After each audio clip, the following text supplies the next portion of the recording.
Her fault. Her fault.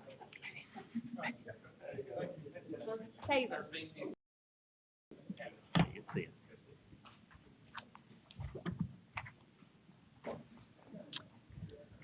Oh, look at that.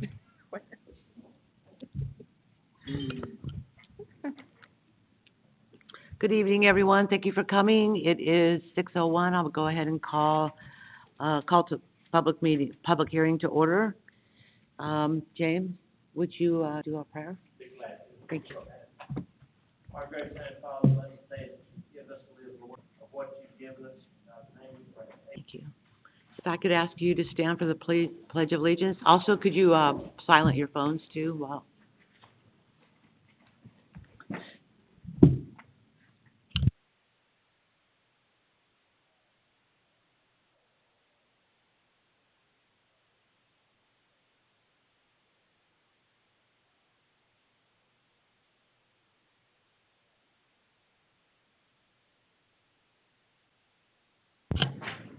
The first item on the public hearing tonight is agenda. Conditions of Z-23-02, parcels 113-3A, 119-18, 119-19K, and 119-19M.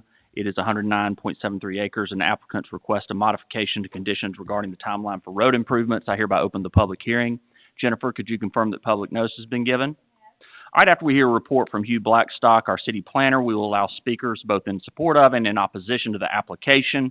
All speakers must abide by the following rules, and these will go not only for item 1, but also item 2 on our public hearing agenda. When I call for whomever wants to comment, if you do want to comment, please raise your hand.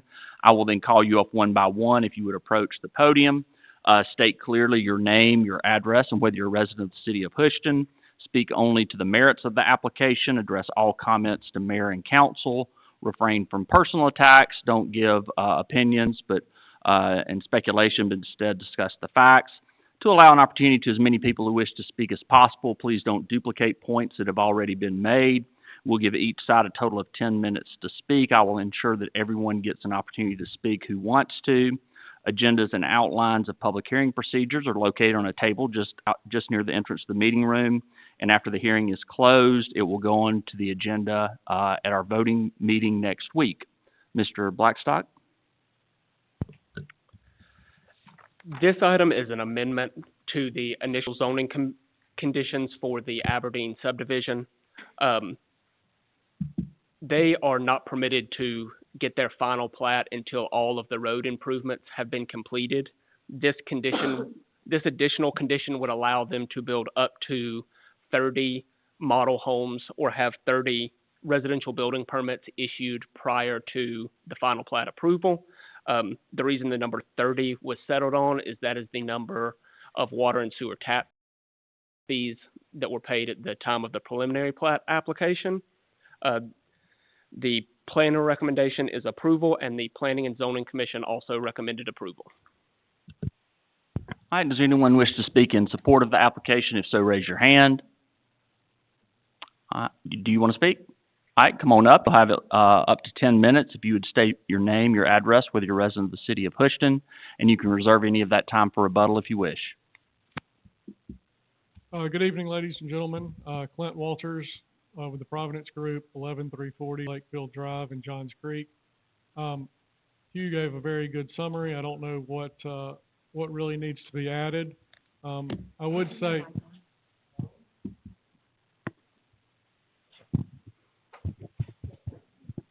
how about that?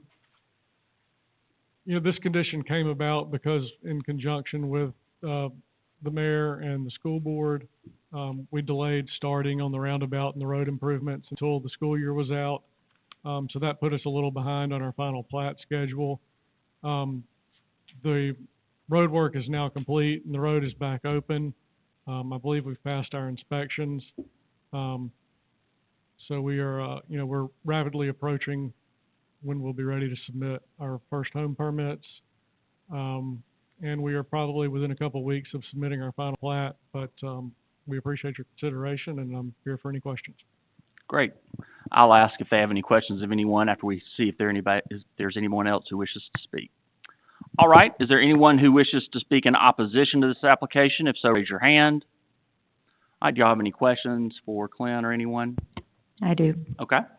I don't know if we can scroll up and get the map, but what area, these 30, first question, single family, not townhome? Yes, ma'am. The whole community is single family. Oh, I thought there were some townhomes in this development. A long time ago, prior to you being on council, there were townhomes on the plan, but as we went through the zoning procedure, we changed them all to single family. But the conditions technically do allow for townhomes, but we've already built the lots for single family now. Okay, so our final plat, your final plat will not reflect any townhomes whatsoever. No, ma'am. What area is that going to be, are these 30 homes going to be built? The first plat that we'll be submitting is what we call Pod A, and it's on the, next door to the school between East Jefferson and West Jackson. So, yep, right where the cursor is. On the same side as the school. On the same side as the school? Yes. Okay. And how many homes ultimately will be in that part there? That's just a curiosity question. It has nothing to do with. Oh, goodness. 89, I believe. Okay. All right, that's all. Any other questions? On these, I guess they're gonna be sales homes or models? Yes, They- sir, they'll be for sale. Okay, I meant, what you're wanting is for models right now, correct? Well, model homes is more of just industry jargon. They'll be for sale homes. They're just permits issued before the final plat, is really how it works. I mean, some of them may be models, but not both. Okay, so the ones that are models, will they be following all the ordinances that are set forth, the same driveway widths, lengths, all that? Yes, Okay, and the 30 is not in addition to, it's part of the total package, correct? right. There are not 30 additional lots. This Okay. is just what we planned. Thank you. All right, any other questions? All right, then I'll close this public hearing and move on to item 2 on our public hearing agenda. A public hearing has been called on item 2, V-25-02, applicant McDonald's USA LLC seeks variance of RZ-18-05 signage, parcel 121-1A1, 1.13 acres. Zone conditions for the subject property allow for 1 wall sign. Applicant requests 2 additional wall signs, and I hereby open that public hearing. Jennifer, could you confirm that public notice has been given? All right, Hugh, are you going to speak to this one? Okay. This is a variance request from McDonald's for the total number of building signs that they are allowed to have. Since McDonald's is in the commercial portion of the Twin Lakes PUD, they are only permitted 1 wall sign per tenant having an exterior public entrance. These conditions seem to envision a strip mall style commercial development as opposed to out parcels. They've requested 2 additional building signs. The planning recommendation is approval with conditions that all signs will comply with the Houston sign ordinance. Planning and zoning recommended approval. All right, does anyone wish to speak in support of the application? If so, raise your hand. Does anyone wish to speak in opposition to the application? If so, raise your hand. Do y'all have any questions? So you're gonna have 1 sign on the building itself, and then just like normal, there's gonna be 1 out by the road? So they would have with this variance, they would have a total of 3 signs on the building. There is a monument sign out there as well. Okay. The only difference is, they have restrictions being a PUD, so they're gonna basically go by our actual sign ordinance. Dr. Sterling, did you have a question? All right, any other questions? All right, then I'll close the public hearing, and that's the last item on our agenda, Madam Mayor. Thank you, Ab. Okay, I'd like to go ahead and call to order the work session. Again, asking for a motion for agenda approval.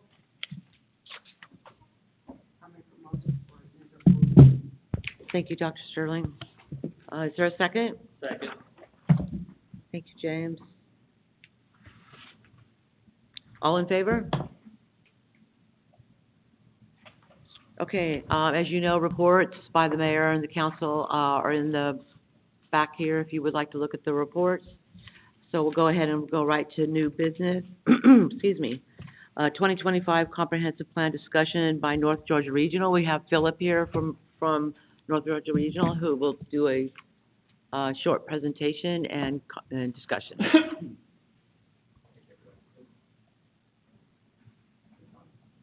Kathy. Hold it down, and it should stay on. Hello, hello. There you There it go. is. Hi, everybody. Good evening. Like I said, my name is Philip Jones. I'm with the Northeast Georgia Regional Commission, and I've been working with the city for updating y'all's comprehensive plan for the 2025 update. And I just have a short presentation, mostly to go over the main things that I changed throughout the planning process based off the public input process, and then importantly, the timeline for transmitting both the CIE, the capital improvements elements, as well as the comprehensive plan to the Department of Community Affairs for their review, and then also for adoption.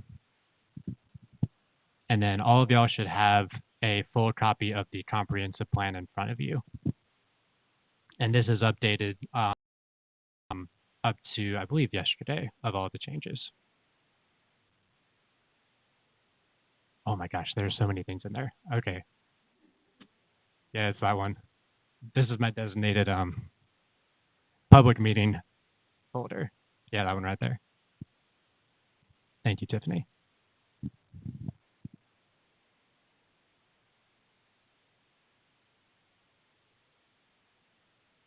So you can go to the next slide. So the main things I'm going to go over, like I said, is just timeline, plan contents, and the main things I'm going to focus on is vision and policies, land use, transportation, and then the community work program. And then I'll just have a quick recap of next steps. So next slide. So this is for the comprehensive plan, our remaining timeline, because our deadline to have this adopted is by Halloween, October 31st. So today is the working session, and this is mostly just to make sure that y'all are all okay with the contents of the plan before we advertise it in the newspaper for the public hearing, which has a 15-day minimum advertisement period. So if we submit it tomorrow to Main Streets, it would be in the newspaper next, and then we would at earliest be able to have the public hearing the week of the 8th to the 12th. So after that, as long as everybody is okay with the contents of the plan, we can send it then to the Department of Community Affairs to make sure that it follows state planning laws. And they have up to 35 days in order to complete this process.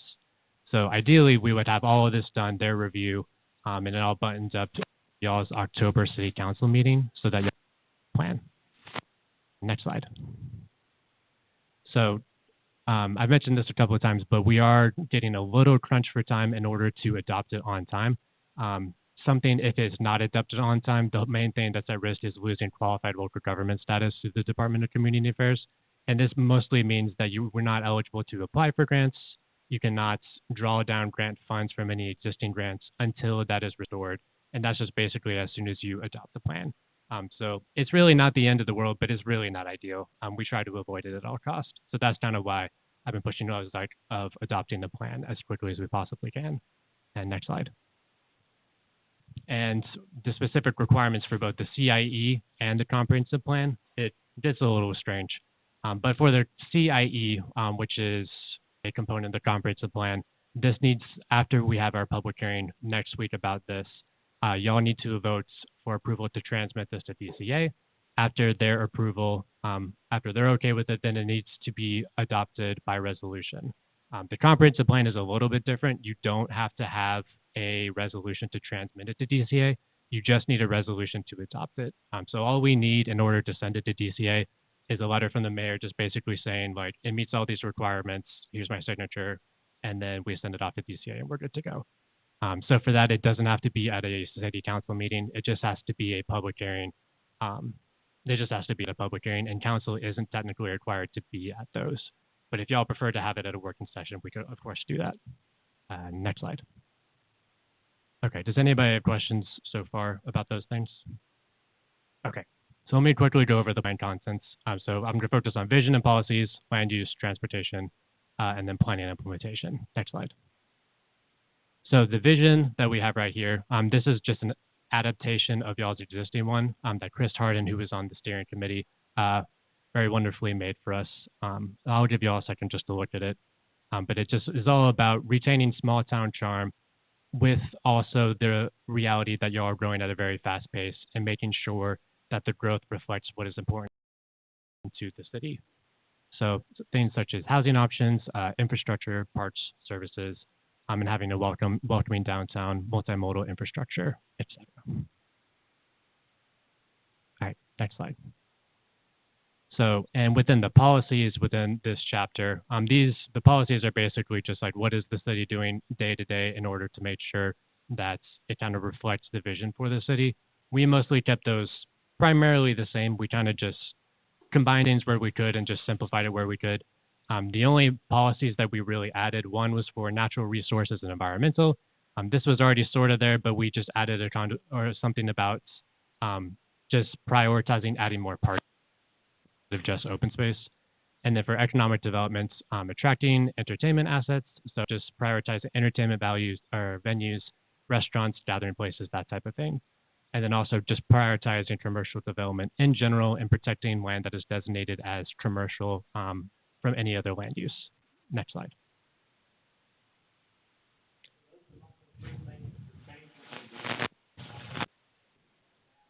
These are the only like substantially new subjects. So I took a lot of the policies, combined them. There's a couple that I noted that I got rid of them just because I felt they were already included in other policies and they just didn't really need to be there.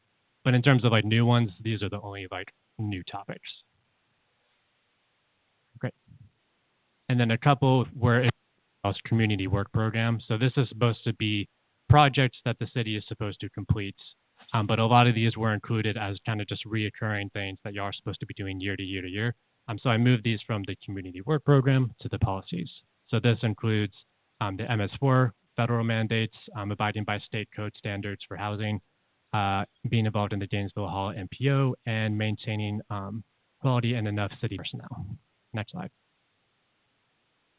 And like I was saying, the main things that I removed was either because they were too vague and they just didn't really have a lot of purpose, or they were already included in other policies. So two were economic development. One is just giving a general vibe. So I felt like those are already covered in the other policies. And then also comprehensiveness. And then for transportation, it included sidewalk installation and on-site circulation. There's already stuff that was in the policy section that had to do with just circulation in general. So we figured that encompassed everything. Next slide. Okay. And also the future land use map, which is one of the most important parts of the comprehensive plan. I really made minimal changes to it overall, except for a couple of key things. You can go to the next slide. Or y'all can look at it real quick. Gotcha.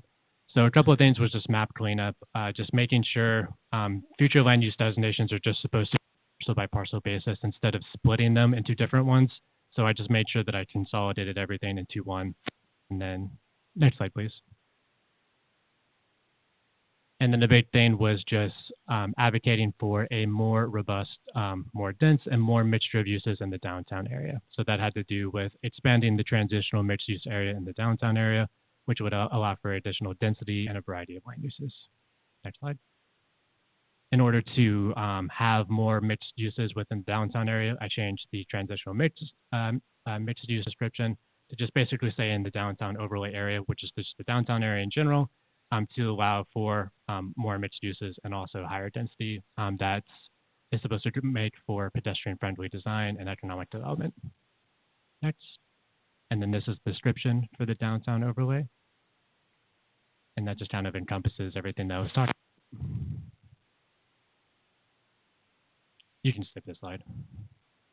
And then these are the new community work program items that weren't previously included in the last comprehensive plan that were a result of this discussion from the surveys and then also from the steering committee meetings, all of that. So a couple of the big things has to do with the new municipal complex, potentially hiring an economic development director. And then there's a lot of infrastructure things that the city engineer provided us guidance for. And then a couple of things for land use regarding creating a master plan for the downtown area.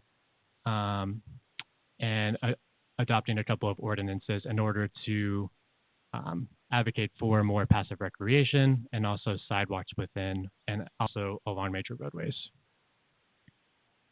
And I guess I said sidewalks, but it could be any multi-use path.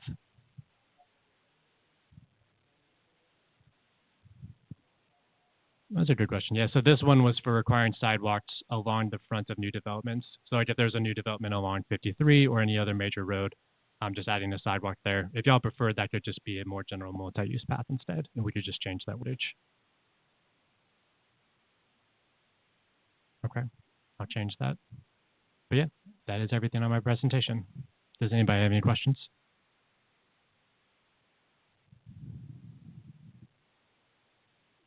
Okay, thanks, Joe. So the main things that I just needed for moving forward was just scheduling the public hearing for the comprehensive plan, which will be the last thing that we do before we push it off to DCA for their review. So like I was saying, that the time period for that would be the earliest we could do this the week of the 8th to the 12th. And there's a couple of options. We could do it outside of a working session on that Monday or Tuesday. If y'all prefer to wait until the working session, we could just incorporate it into that. And Philip, explain to them that this is not a typical public hearing, Right. that the mayor and council are not required to be. Yes, at that. exactly. Yes, good point. Yeah, so for this, this doesn't need to be approved by a resolution. It's just basically just a last opportunity for the general public to provide their input on the plan. So city council does not technically have to be at these. To be completely honest, there's a lot of, like, for the smaller communities, we have public hearings and literally nobody shows up, which isn't ideal. But that's just kind of, that is DCA's requirements. So it's really just whatever y'all prefer, if you would prefer to have it outside of working session or during the working session. Yep, so I think we kind of discussed that we have it on the 8th or the 9th Hmm? of September. Yeah, we can do that. So, I think we just need, I think we've kind of narrowed those two dates down, which is a Monday and a Tuesday. But I think what we're wanting from guidance on the council is, do y'all have a preference on what time that meeting is, just in case, you know, others want to come or mayor and council want to come? Do y'all prefer it during the working hours or in the afternoon? Or does it matter? Well, that's what I'm saying, because you're not obligated to come. So, but we are looking for guidance on when you think we should have this opened up for the citizens to come. Well, we're definitely doing it on the 8th or the 9th. We're just looking at time. Do y'all prefer, I mean, does it matter what time we have it if we do it during the work time frame or in the evening? Do y'all matter, or are y'all okay if we discuss and work those logistics out? I have a strong preference for evening, and I Okay. think there are probably citizens who may or may not want to come, but those who would like to come and listen and What's your participate experience would be evening. with that? Okay. What's your experience with, does the community normally come? I would say during the day, it's pretty common that nobody shows up, at least from our experience in a lot of our communities, and there's generally more people in the evening. So that would be what I would recommend. A lot of people, like, No, different than this lovely crowd right here? no, this is definitely a good crowd compared to a lot of the ones that we do. 'Cause Well, we they're do a lot of- quiet, that's why they're good. Yeah, we do a lot of times that are like 300 people, so it's kind of like, there's like one person engaged. So, yeah, I would say evening would be better. Yeah, I also agree with Tina. I mean, we always have our meetings in the evening, just. Okay. And do you prefer Monday or Tuesday, or does it matter on those days? No matter. Okay. 6 o'clock. So we'll do 6 o'clock, and you just check your calendar and let us, and me and you'll work together on either Monday or Tuesday of that. Okay. of Yeah, I that would week. say just earlier the better, so Monday, if that's possible. Monday at 6. Let's do it from Monday at 6, September the 8th. Okay, Is that correct? okay. Is that 8?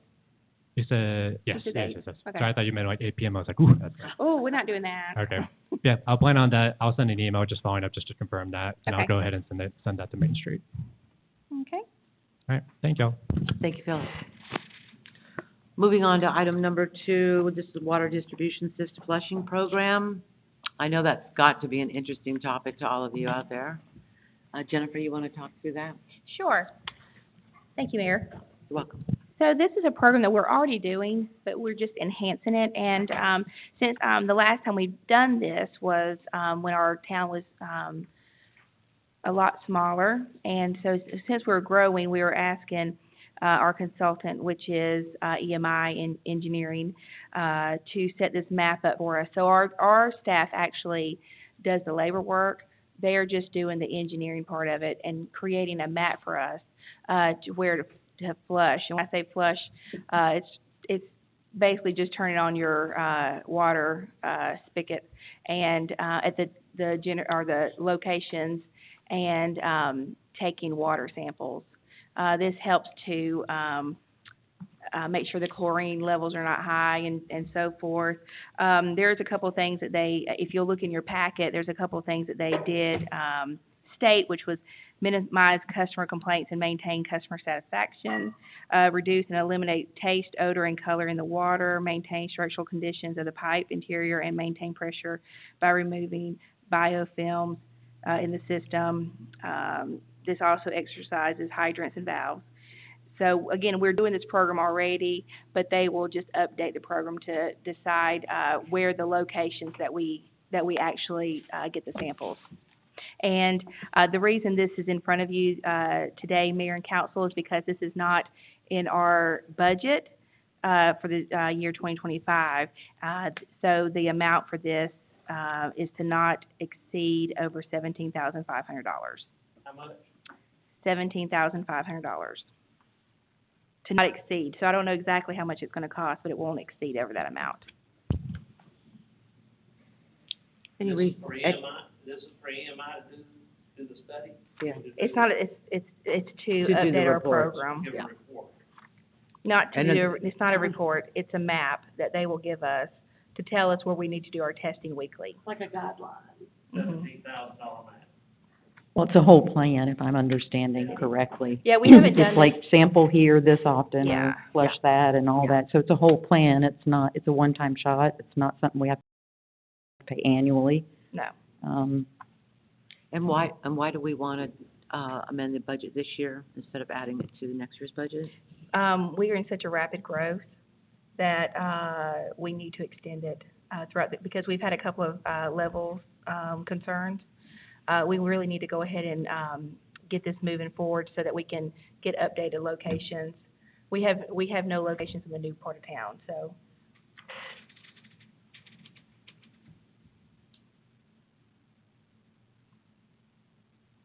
Any other comments, questions? Dave? I'm 100% supportive of it, especially with the growth we're having and all the new lines. And it is a requirement that we be online for this, so. I have no doubt about that. No Yeah. doubt about Yeah. that. And you're right, Councilmember Brown. It also keeps us in compliance with the Safe Drinking Water Act, primary drinking water standards. Mhm. So we always want to constantly make sure that we're taking really good care of our citizens.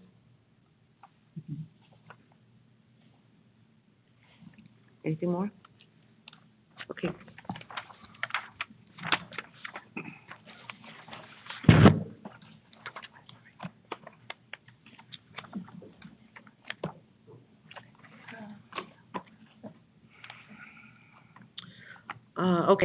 Item number 3, nomination from the DDA to accept Ms. Anita Boyd as a replacement for Dr. Kumar, as Dr. Kumar stepped down from the DDA.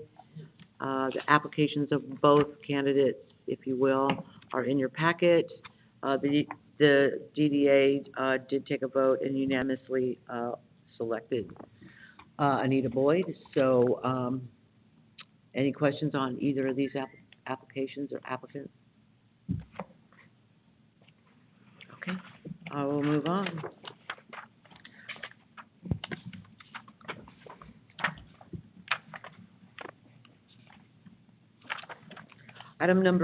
Line item number 4, this is the IGA between the City of Houston and West Jackson Fire Department. Tiffany, are you gonna speak to this, or Jennifer? Okay, thank you. So we are excited about this, and we thank Chief Ben Stevens from the West Jackson Fire District for being here tonight. we were able to, with our impact fees, we were able to help with a new engine, and we were able to give from the impact fee, which y'all know comes from developers. We were able to give them, $311,000. Is that correct? Yes, and we were able to give that to them, and I believe their engine was a little bit more than that, close to $1 million, I believe. And so we were able to help them with that. And Chief Stevens was kind enough to write us a letter to state that that would cover the citizens of the city of Houston. So we are thankful that that we were able to partner with them through this process.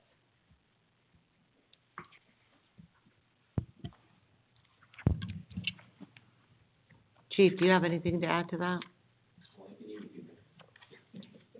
Thank you. I would like to make a request of the chief or the fire department. I would like to buy a $312,000 little decal or plaque that would say, "Thank you to the residents of Houston for contributing to our fire truck." Thank you. You want us to buy it? No, we've already spent $312,000. Oh, you're asking the chief to buy it? Yeah, I think they could come up with a little plaque, maybe. We'll work out something. And I will also tell you this, Chief Stevens had his meeting last night with his board, and, I'm sorry, Tuesday night. I'm sorry, my apologies. Tuesday night, and they were, very much on board with this, and I actually already signed the IGA that is before you. So, all we need to do is vote on it next Thursday, and we will cut a check to West Jackson Fire District. Do I have to sign that check? Yes. Oh, yeah. Okay. Anything more? Any other questions?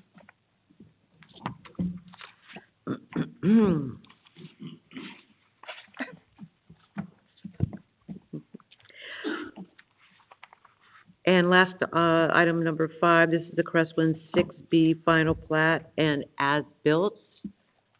Hugh, you want to give us a quick update on that? Yes, this is just to accept this final plat for Phase 6B, which, if you're familiar with the subdivision, it is further down Geneva, or Geneva Way right there.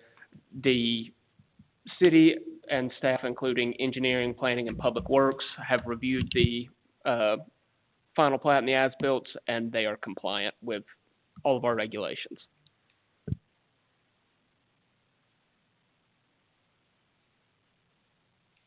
All the signage and everything's good to go? Yes, that is, Public Works, when they do their when they do the actual field inspection, they look at things like that.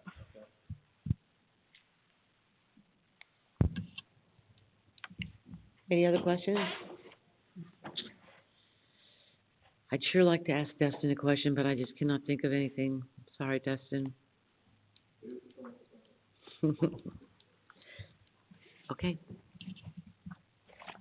Thank you. All right, now's the time we'll have citizen input. We've already had a public hearing on the 2 items, the Providence and the McDonald's signage. So we won't be allowing comments on those 2 items, but if anyone would like to address the mayor and council about any other item, please raise your hand and I'll call you up. All right, if you want to come on up, you'll have to introduce yourself, state your name, your address, whether you're a resident of the city of Houston. You'll have up to 5 minutes, Ace.